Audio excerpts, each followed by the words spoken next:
Hi everybody, this is Liz with 143 Handmade, and today we are working on block 14, hopefully 14 and 15. I'm hoping to do both of those today and get halfway done with my crazy-ass crumb crazy quilts. These are blankets that I make for us routinely. If you check out the description below, there's a link to the intro that explains all about these blankets. And these are just to show the actual piecing, the process that I go through. If you're new here, please subscribe and welcome. Thank you for hanging out with me today. If you're returning, thank you. I don't know, apparently I'm speaking double today, you know. So to save a little time, I went ahead and put my centerpiece on, I picked a centerpiece for both squares that I hope to do.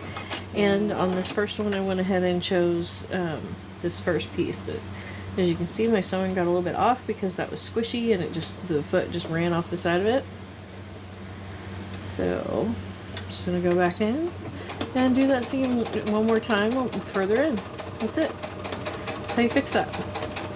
And because you're not trying to fit it to a particular size right this second, it doesn't matter that you know that ½ inch is different, so you don't have to worry about it. See, now that's good, and that goes all the way over to the edge, so the edge is done, except all the way over already.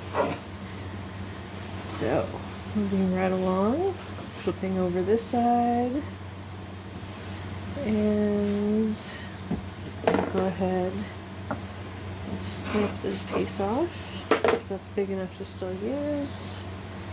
And let's go ahead and grab something from over here. Here we go. Just one of these squares ought to do it. All by itself. Yep, that just fits that side. We'll run down this edge. So this is a great project for somebody who knows how to use their sewing machine. You've done those first couple little projects, but you still are basically a beginner. It's very, very forgiving. If you don't have a pile of scraps like this, you can go on eBay and buy somebody else's to get started with for super cheap, and then you don't have to worry about whether or not you don't have to go pick it. You know what I mean? Like, you can just play and not worry about it because it's just cheap fabric that you don't care about, and you can learn about the different colors. And when you buy somebody's scraps from far away, you'll get an entirely different mix than if you just go to your local fabric shops, which is going to be my next suggestion. Go to your local fabric shops and buy the remnants, or just ask for what the smallest yardage they will cut. Most places it's a 1/4 yard, but you will find some places that will go down to 1/8 of a yard. So that's another way if you really want to pick the fabric. But if you just want a cheap, quick way to get your hands on a bunch of fabric, I highly recommend eBay for that, or yard sales, that sort of thing. Estate sales, things where you're gonna, places where you're gonna find. Is this long enough?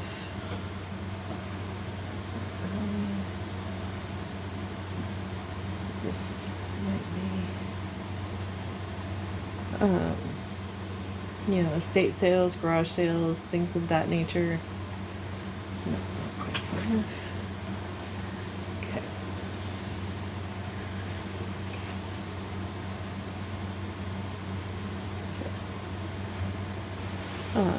To pick up remnants like this, just scrap, where it's that way you don't have to, pick all the different fabrics. You won't necessarily, the downside is that you won't necessarily know what that fabric is. Like, you won't 100% know that it's cotton. You won't you'll have to learn to figure out what's cotton and what's synthetic. There's a bunch of videos out there that can help you with that. But eBay's really good for that because you just go in there and you just search for cotton quilting material and you just check the listing, and it's a pretty good bet that what you're getting is cotton.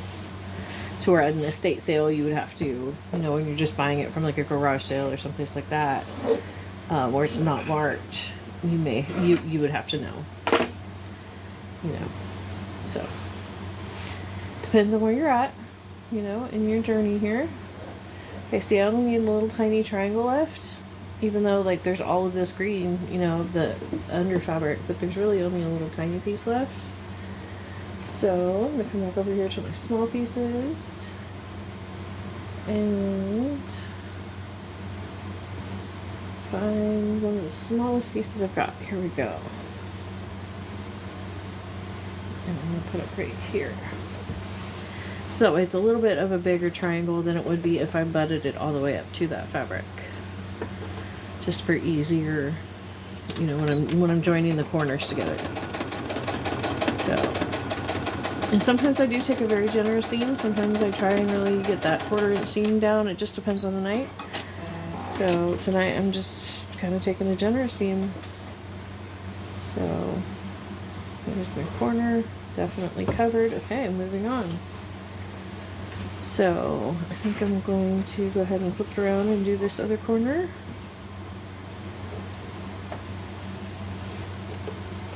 And see, I can deal with this 2 different ways here. I could just go ahead and leave that like that and just, and actually I think I will do that just to demonstrate that.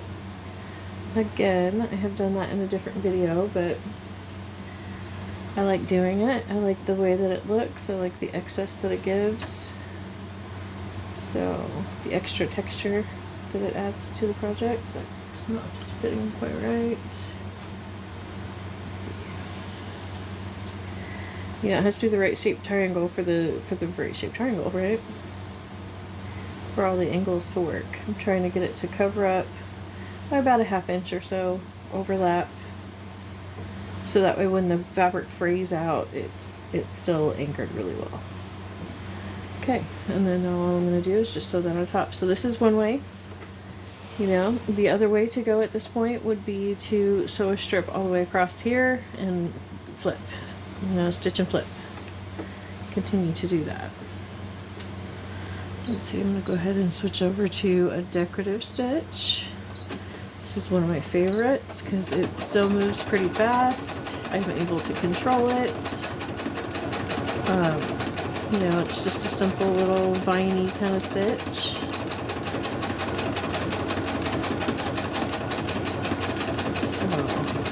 So, the machine doesn't like to do it if it's through too many thick layers or, you know, or too fast. That's the other thing, is if you're having a hard time with a decorative stitch, I recommend just slowing down. That would be my #1 tip there, but I am not an expert. Would qualify myself as an advanced beginner, intermediate, you know, somewhere in that range. There's just so much to learn, but at the same time I can, you know, do a fair number of things, teach somebody the basics, that sort of thing. Okay, and just for ease of manipulating the fabric, I'm going to go ahead and I just cut the thread, and I'm going to come back this way and just overlap it. Not worry about turning the corner. The fabric tends to get a little bunchy on these decorative stitches when you try and turn the corner, or when I do anyways, so I don't really worry about trying to do that. But if you've mastered that, then that's awesome. You know, go ahead, pivot that fabric around and just keep going. I kind of like the way it looks when it's all on top of each other like that. Again, it adds that little bit of texture. And I am going through both of these fabrics and the foundation fabric. So, there we go. And so now that area is completely covered, and I have this very large portion of this fabric. So there's, you know, if you have a fabric that you particularly like, that you want to dominate the design, that's a great way to add it in there. now into those spots. Let's see. I think that'll work.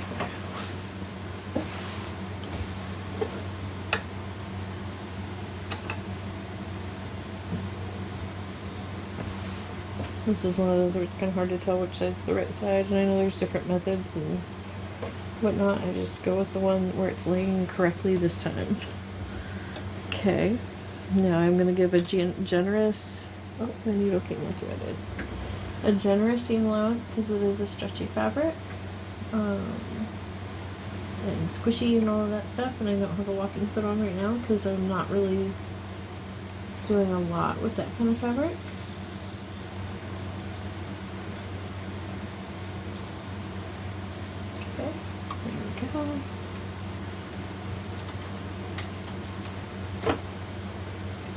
And switch back to my regular straight stitch.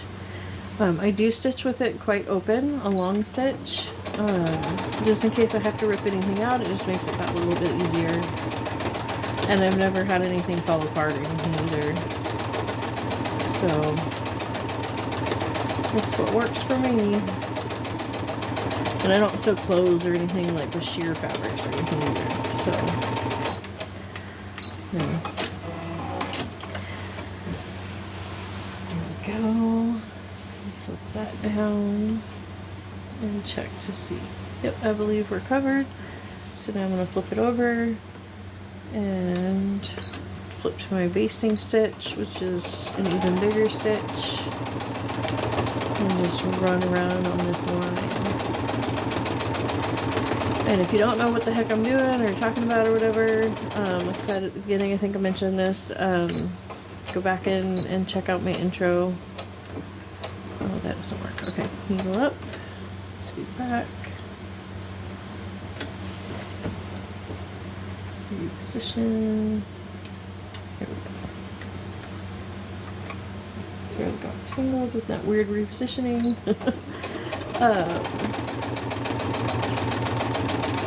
But yes, please go back and watch the intro, and that should answer most of your questions as to, you know, what is this blanket? What am I doing? What's the overall idea? Why is it on a foundation, the fabric, instead of just sewing the pieces together? You know, all those kind of questions are answered in the intro. It would really help me out if you would like to subscribe. Helps out any channel.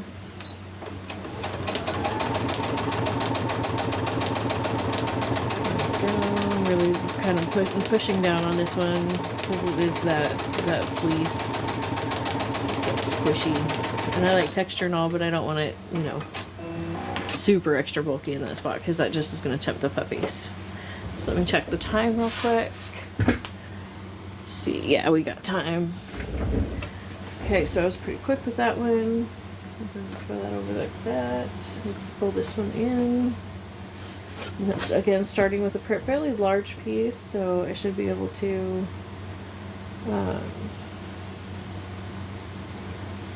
know, knock it out pretty quick. So let's see, let's start this piece here, like so, and that piece there, like that. Okay. So you can see how you can get to, you know, moving pretty quickly and moving through these blocks, especially if you want to use, you know, large scraps, which, you know, to each their own. I have some blocks that have itty bitty pieces, and actually in my next video, I'm going to work on the whole next row all at once, actually, in a different method. That was a really wonky seam.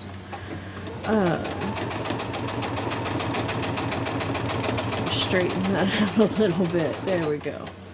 But where I'm just using just like these teeny tiny pieces. So have an idea for that.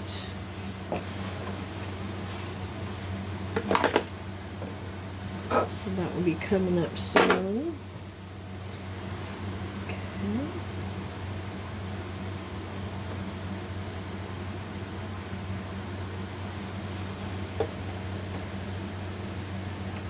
Again, squishy fabric, so I'm going to have a wide seam allowance just because that's what works for me. I'm not saying that's the right way to do it. I'm just saying that's the little trick that I have learned that works for me for doing these. You know, it's one of those where I think it depends on a lot of factors what the right thing to do is, per se. So, you know, I really like, excuse me, I really like this particular salvaged edge. So, I think that I'm going to lay this across here, like so, and top stitch it down. So that way I get that texture. Because it's my blanket. Oops, I've been working with the basting stitch. That's not good. So, let's see. Yeah, I know how to fix it. It's okay. So, I'm just going to go ahead and go over this one.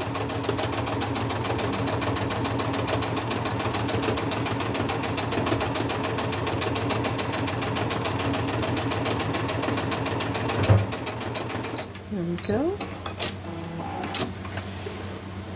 That, and then to stabilize these seams, what I'm going to do is come right along the seam and come back over here to my decorative stitch that I like, and I'll use multiple ones on a particular blanket. It's just the one I happen to be using at the moment, and I will just run down that seam,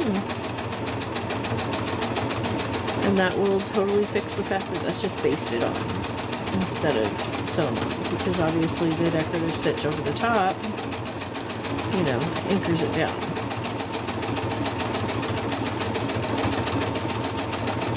And it adds to the crazy quilt aspect of it. So that is something else I was wanting to discuss, is that a true crazy quilt, I just found this lovely woman, Rebecca, Crazy Rebecca, aka Dances with Pit Bulls, and she makes some beautiful crazy quilts, and she talks about something that, you know, gets asked about all the time, and that is the washing and the care of crazy quilts, because of the different fabrics used. And basically it depends, the care of the item, you have to treat it like the most delicate fabric you have in there. So if you use lace, you know, a very delicate lace that can only be hand washed or something, then it's a hand wash only item. That's just what it is. But if you use cotton fabrics and the stitching, you do it like on your machine like this to add that decorative element, but have it be, you know, really sturdy. And you use all cotton fabrics or all washable fabrics, which is what I've done here. These are all fabrics that I know I can just throw in the washing machine and wash in cold water, and it'll be fine. But that makes a much more durable blanket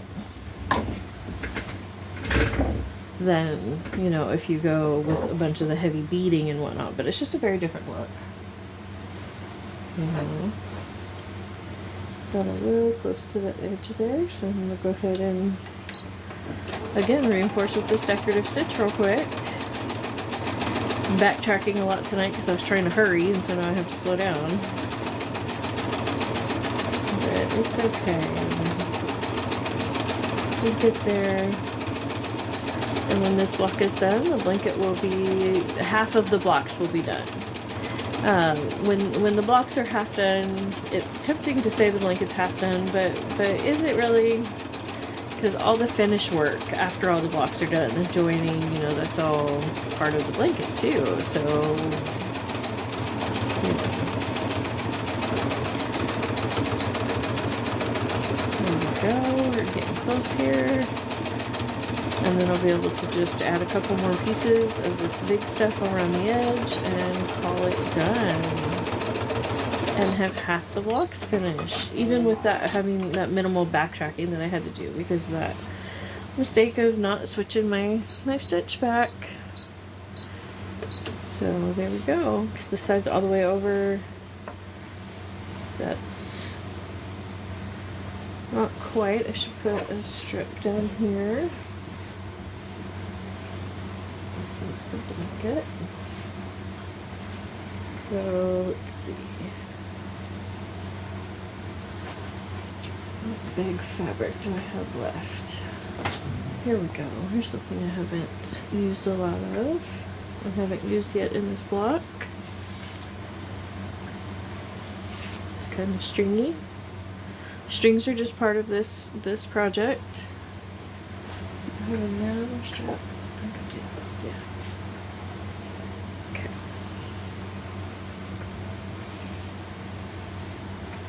I'll decide here in a second. I will. I know I keep telling you guys it's all about not overthinking it, and here I am shuffling through trying to find just that right piece. Totally undermining myself. Here, this is a little deal.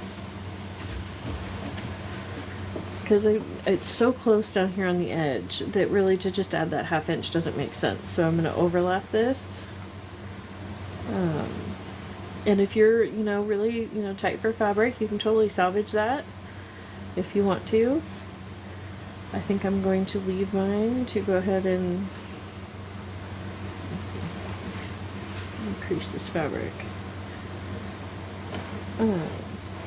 Add that little bit of weight to the blanket. So I only need to add about a 1/2 inch, so I'm going to go ahead and be generous with myself though and give myself about an inch.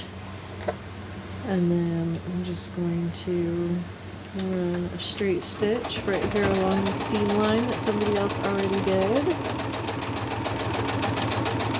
Adding this trim piece on here. Just gonna mirror that stitch line. I don't think I'm hitting it quite exactly, but that's okay. There we go. I'm gonna trim this off just so it's not in the way. And now I will use this stuff in the more traditional way. Stringies everywhere.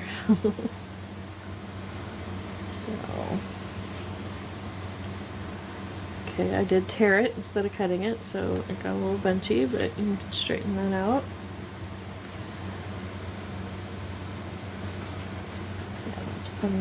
Plenty for enough, and then hanging the salvage edge off so I know I'm not going to get it in there.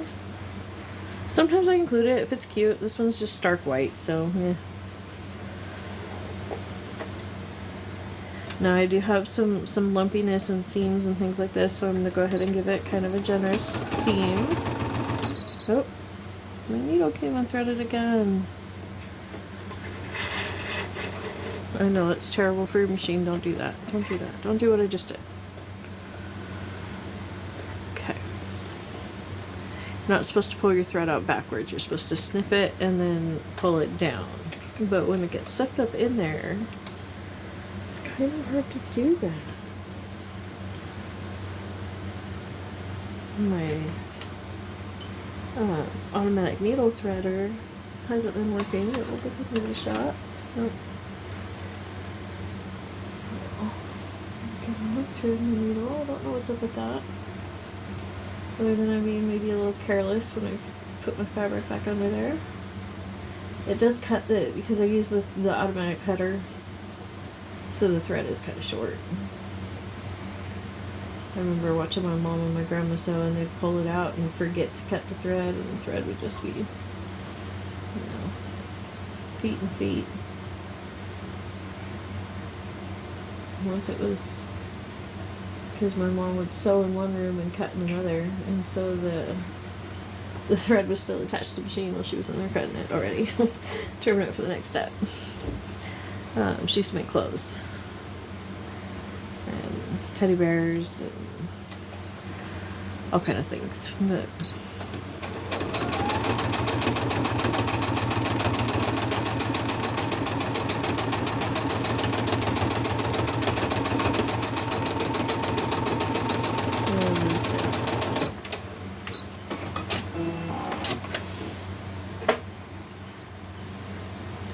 cut this a little generous because there's a little bit of an angle there.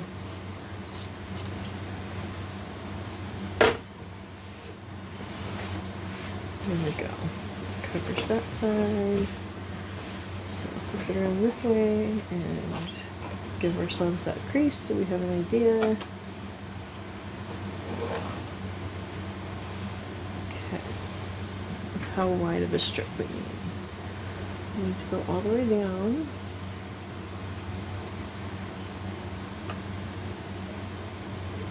See if that will work. Yep, if I'm not too generous with my seam, that should work just fine.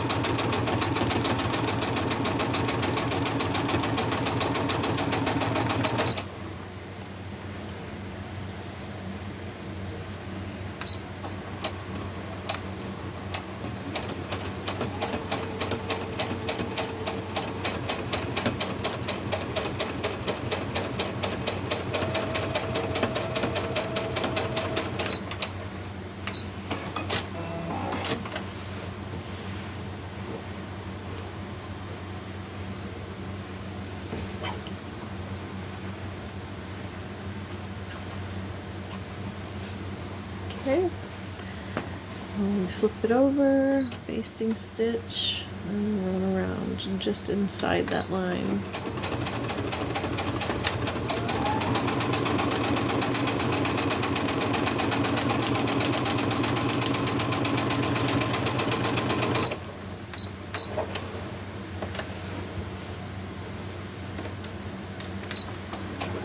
And if I'm wrong, you know, and I haven't covered it completely, then, you know, you can always go back and add something, you know.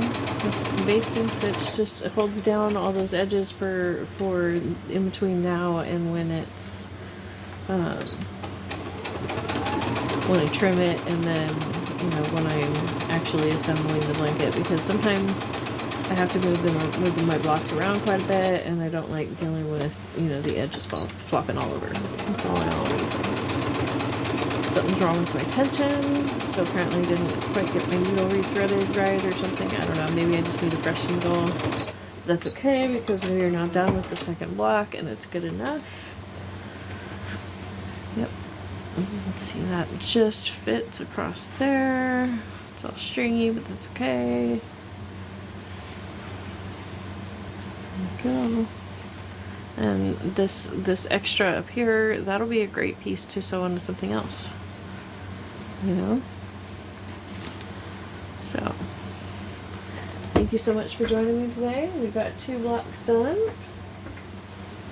and next time we get together I'm going to be doing as many blocks as I can with just all of these little tiny pieces. So thank you so much for joining.